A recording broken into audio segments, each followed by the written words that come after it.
Breaking News. Kali ini tentang Indonesian VIP. Sudah menjadi rahasia umum bahwa Indonesia dikategorikan sebagai negara miskin ketiga dunia jika diukur menggunakan neraca pendapatan per kapita masyarakatnya dalam mikroekonomi. Bagaimana tidak, negara-negara maju dalam hal klaim perendahan derajat bangsa ini tergabung dalam koloni negara-negara propaganda materialistis dunia yang punya minat besar untuk mengeksploitasi habis-habisan sumber daya alam Indonesia yang resourceful.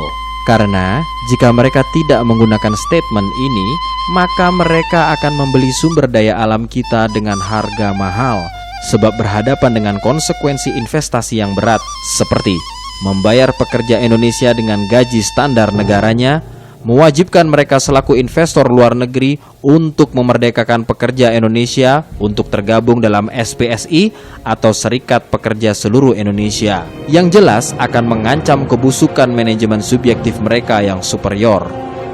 Buktinya, untuk diterima pada perusahaan-perusahaan asing, pekerja dilarang terlibat atau menjadi anggota organisasi massa apapun. Sudahkah Anda baca hal tersebut ketika Anda melamar ke perusahaan-perusahaan tersebut di Indonesia?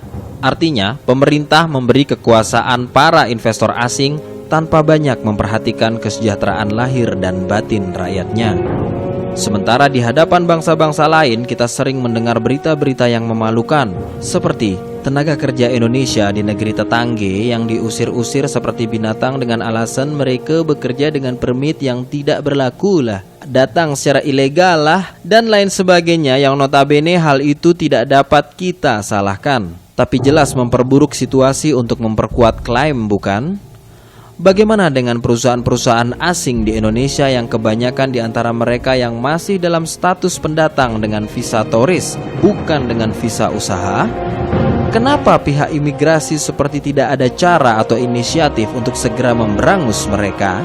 Atau pihak imigrasi Indonesia sengaja mengulur waktu agar mereka dapat membayar lebih mahal untuk izin tersebut ketika usaha mereka di Indonesia sudah mapan? Atau kasus jamaah haji kita yang kelaparan di tanah suci yang terpaksa meminta jatah makanan dari jamaah negara tetangga kita yang akhirnya diusir seperti binatang seperti yang tertulis di mass media? Atau berapa banyak warga Indonesia yang diadili di luar negeri karena kasus-kasus yang pada saat itu Indonesia belum punya undang-undangnya, seperti kasus-kasus cybercrime dan kasus-kasus yang justru Indonesia telah memilikinya. Kenapa Indonesia tidak punya inisiatif merekrut orang-orang yang notabene cerdas tapi miskin untuk dididik dan dibiayai negara agar Indonesia mendapat sumbangsih bakti negara dengan produk-produk ide cemerlang mereka demi masa depan Indonesia? Bukankah dengan begitu negara ini tidak butuh tenaga kerja asing yang belum tentu dapat memberikan solusi fix eksploitasi kekayaan alam Indonesia? Atau lubernya lumpur panas di Sidoarjo bahwa Indonesia ternyata belum siap mengelola hasil tambang dijadikan alasan baru untuk memberi keleluasaan investasi asing mengendalikan ekonomi dan maslahat masyarakat Indonesia?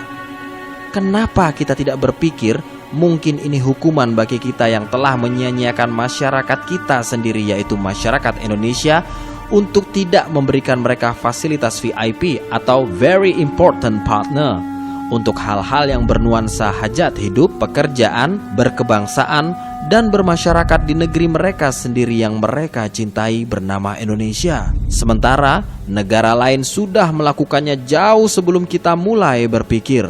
Kita lena dengan buayan mata uang asing dengan mengalungkan bunga kepada siapa saja yang mau berwisata ke Indonesia, sementara orang Indonesia dikalungkan fiskal menuju luar negeri yang harganya sama dengan rate mata uang negara tujuan atau lebih mahal dari itu, tapi tidak sebebas turis asing dalam mengamit hak turis mereka di Indonesia. Untuk keterangan lebih lanjut, Anda bisa dapatkan setelah Anda melakukan perjalanan ke luar negeri. Selamat jalan dan terima kasih.